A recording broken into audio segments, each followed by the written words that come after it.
Vamos a verlo. Vamos allá. El otro día pasó esto. ¿Dirías entonces que Galileo fue precursor de la ciencia junto con Einstein y algunos de los científicos más importantes más que los actuales? No. ¿Precursor? No. Precursor fue la Grecia clásica, en tal caso. Fue la precursora. O incluso Egipto, el imperio egipcio. Habrán sido los precursores. ¿Galileo? ¿Por qué Galileo? Y la respuesta de la gente fue inmediata. Estos son los comentarios que recibo todos los días cada vez que hablo de cualquier tema. Estoy muy orgulloso, la verdad. Estoy muy orgulloso de que cada vez que hablo de cualquier tema, hasta en este caso, en el que toda esta gente, toda esta panda, están equivocados, me fascina que esta siempre sea la respuesta. Siempre. O sea, esta gente no se ha leído un libro de astrofísica o ha leído artículos de astronomía en su puta vida. Pero aquí están. Cuñado, el todólogo, el no sé qué, siempre son los mismos, de verdad, es fascinante, la verdad. Pero bueno, ¿qué está pasando aquí? Y la cuestión, ¿Galileo es precursor de la ciencia? ¿Chocas tiene razón? ¿O es la gente que le critica? Pues ojo, porque lo interesante aquí es que esto no es ninguna tontería. Se trata de una cuestión nada sencilla ni banal, sobre la que se han vertido ríos de tinta y ha ocupado la mente de grandes pensadores de todos los tiempos. Lo que nos trae esta gran pregunta, ¿qué es la ciencia y cuándo surge? Que por cierto lo vamos a ver con ayuda y colaboración de un filósofo que seguramente ya conocen, Enric, del canal Adictos a la Filosofía. Pásense por ahí para verlo, que nos va a echar una mano a entender qué procesos particulares hacen que la ciencia sea ciencia. Y con ello responder a la gran pregunta, ¿quién tiene razón? ¿Chocas o los haters? Que por cierto vaya pregunta random que le hacen al tipo, súper loco. Pues prepárate amigo o amiga porque you are going to flip it very much. Por ejemplo, ¿sabías que alguien ya propuso que la Tierra giraba alrededor del Sol 2000 años antes que Copérnico? ¿O que inventaron una máquina de vapor 2000 años antes de la revolución industrial? Pues esto y mucho más to flipating colors very fuerte this time. Lo loco, Papi Santoloya te lo cuenta. Eso no es ciencia, supongo. Vale, a ver. Sócrates una vez dijo, con esta ciencia se purifica y reaviva el órgano del alma de cada uno, y es este órgano el que merece una atención mayor que 10.000 ojos, pues solo por él puede contemplarse la verdad. O eso se cree que dijo porque en esa época no había micrófonos y él tampoco escribió nada. Pero qué bella frase, las ciencias nos sirven para purificar el alma, esa esencia que poseemos y nos permite contemplar la verdad. Sí, esta es una de las razones por las que el conocimiento tuvo un valor brutal en estas culturas antiguas, en particular la griega.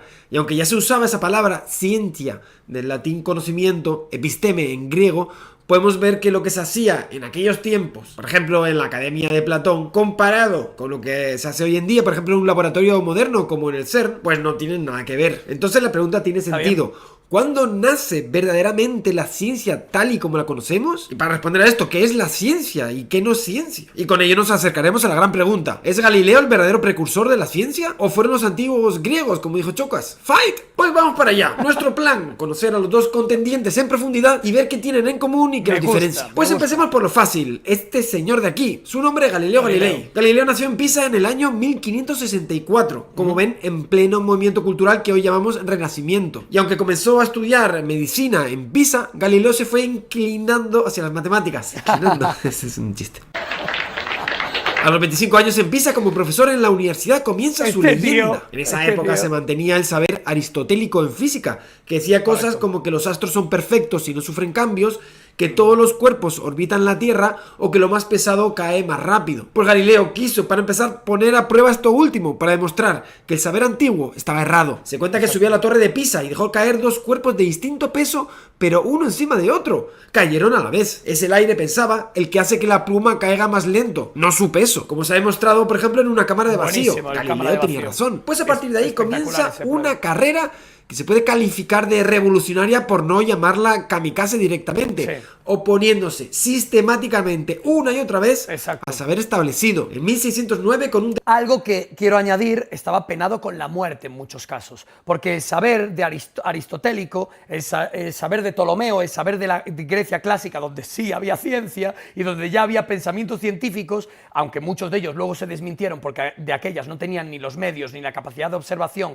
para poder constatar todas las predicciones que hacían y todas las hipótesis que hacían, se penaba con la muerte. Y la ciencia, estuvo muerta en gran parte por culpa de la Iglesia durante 1700 años, desde el 200 a.C. con Ptolomeo hasta el 1500 después de Cristo con Copérnico. Esto lo quiero añadir, porque es una parte importante. La ciencia estuvo muerta y parada durante muchísimo tiempo por culpa de los poderes fácticos.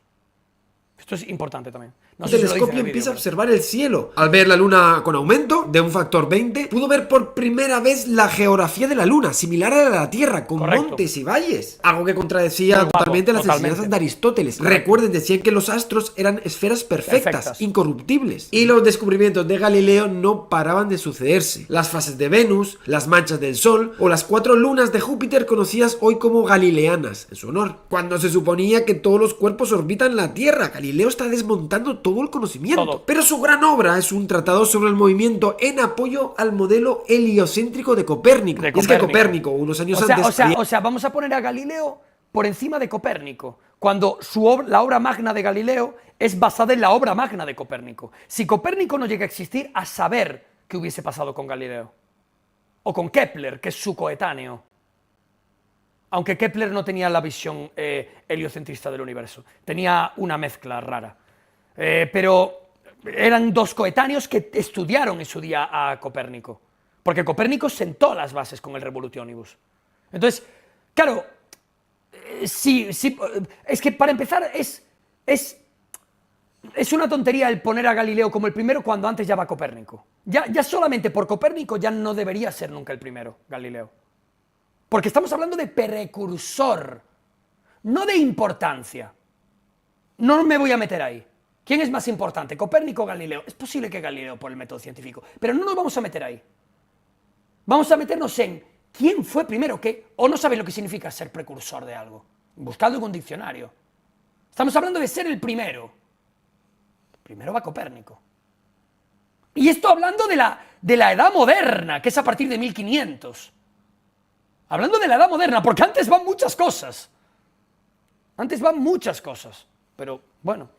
Supongo que estaré ha equivocado. iniciado otra revolución, contradiciendo la sabiduría clásica en torno al movimiento de los astros en el cielo. Según Copérnico, es la Tierra la que gira alrededor del Sol y no al revés. Exacto. Pues a Galileo esta idea le gustó mucho, le pareció muy bonita, la retuiteó. Pero claro, el modelo de Copérnico se enfrentaba a un gran problema. Mira a tu alrededor.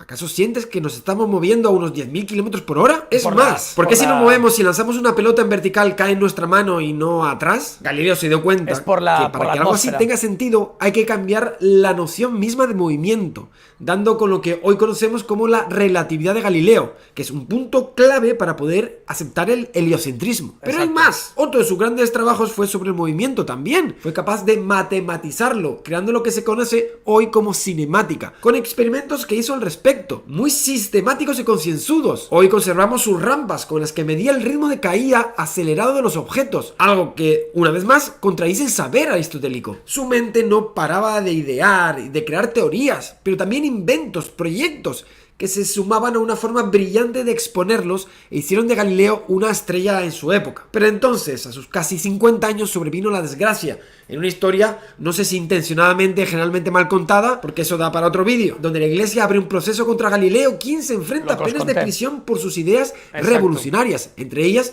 el movimiento de la Tierra.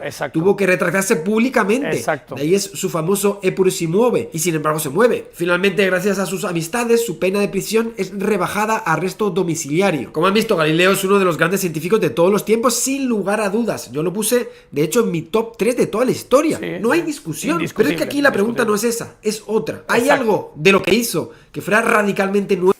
Ese es el punto. La pregunta no es esa, porque nadie está hablando de los GOATs. Todos consideramos a Galileo, todos los que hemos leído un poco de astronomía o de ciencia, lo metemos en el top. Pero esa no es la pregunta. La pregunta es ¿quién es el precursor? Y la pregunta no es ciencia moderna, es ciencia. La pregunta es ciencia. Nuevo como para ser llamado precursor, que literalmente significa eso, persona que inicia algo nuevo. Exacto. Pues en este punto, para poder comparar, toca mirar al otro contrincante, el saber clásico. Pero antes apuntemos los logros de Galileo, para tenerlos ahí a mano. De hecho, lo vamos a hacer en un post-it. Sí, Uso del telescopio, directamente. constatación Lo de la apuntamos. teoría heliocentrista. Observación de fenómenos naturales, check. Observación Experimentación con de el ciertos telescopio. fenómenos de forma artificial, check. Uso de matemáticas en sus aportes, Matemáticas. check. Generalización de sus observaciones en un marco teórico coherente, check. Todo ello con capacidad de predicción Ya, y de pero este punto hay que cogerlo con pinzas. Generalización de sus observaciones en un marco teórico coherente. Ya, pero es que un marco teórico coherente solo lo puedes tener con los recursos que tenía Galileo. Es que tener un marco teórico coherente en el siglo III a.C. es mucho más complicado. Entonces, este punto hay que cogerlo con pinzas. O sea, sí es cierto, pero claro, es que antes no había los recursos como para hacerlo. Porque esto se fue evolucionando. Es decir, Galileo tenía un punto de partida muy superior al que tenía Aristóteles. Y eso no es justo. Claro, teniendo la obra magna de la astronomía, es mucho más fácil avanzar. ¿Entendéis lo que os quiero decir? ¿Quién sabe a lo que podría haber llegado Aristóteles si llega a tener el Revolutionibus? Es que este punto no es del todo... Es cierto lo que dice, pero no es del todo justo. Porque, claro, es que... ¿Qué pensamientos hubiese tenido Newton, o hubiese tenido Einstein, o hubiese tenido Hawking si no hubiese habido todo lo previo? Ellos están construyendo la cúspide de la pirámide porque hay una base de la pirámide. Sin base no hay cúspide. ¿Se entiende lo que estoy queriendo decir? O sea que sí, estoy de acuerdo, pero claro, es que hay que... Es como comparar a Maradona o a Messi. Bueno, es una comparación un poco estúpida, pero no puedes compararlos temporalmente porque son momentos distintos. Maradona se pegaba contra gente que le metía los tacos contra las piernas. Y qué peña que era, trabajaba en lavanderías y plantadores de... gente agricultora que plantaba hortalizas. Gente muy dura y muy brusca. Mucho más dura que otros de la actualidad. Y hoy en día está todo mucho más avanzado. Es otro contexto. Entonces... También hay que analizar a Ptolomeo en su época, a Aristarco en su época, a Eratóstenes en su época. Entonces, o sea, sí entiendo el punto, pero es un punto que hay que cogerlo con pinzas. Todo ello con la capacidad de predicción y aplicación práctica. Aplicación práctica, check, que no es poco. Pues eso, con esto vayamos al pasado para comparar. Y es que Galileo es un hombre del siglo XVI, no lo olvidemos. Claro. Y desde los albores de la civilización hasta su tiempo han pasado unos 7000 años. ¿Qué podemos encontrar en ese lapso tan grande de tiempo? Bueno, pues esta es mi propuesta, arrastremos la historia de la humanidad buscando esos momentos de brillantez mental que aportaron positivamente al conocimiento humano para ver qué encontramos, si estos signos u otros, y con ello quizás dar una definición de ciencia, entender cuándo nació, ver qué hizo Galileo que suponga verdaderamente una novedad. Pues comencemos nuestra búsqueda en las dos regiones donde se inició lo que conocemos como civilización. Ese espacio que se conoce hoy como Media Luna Fértil o Próximo Oriente Antiguo, que incluye la región entre los ríos Tigris y Éufrates, que hoy denominamos Mesopotamia, literalmente entre ríos, y la zona del delta del Nilo y sus márgenes río arriba, que dio origen a la civilización egipcia. Y recorremos toda su historia, la de Mesopotamia, desde el periodo Obeid, donde los historiadores marcan el nacimiento de la civilización sumeria. No sé si lo dirá aquí, pero es miles de años antes de Cristo. Esto es mucho anterior a la Grecia antigua. La Grecia antigua es con Tales de Mileto, es con Pitágoras, es con toda esta gente que es el siglo VI antes de Cristo, siglo V antes de Cristo. Esto es más anterior a la China antigua, que es en el, si no me equivoco, en el 1100, 1200 antes de Cristo. Pues esto es anterior. Esto es del 2500, 3000, 3500, 4000. Mesopotamia, es el imperio egipcio, etc. O sea, esto es muy anterior. O sea, esto estaríamos hablando de 4500 o 5000 años antes de Galileo. 4500 o 5000 años antes de Galileo.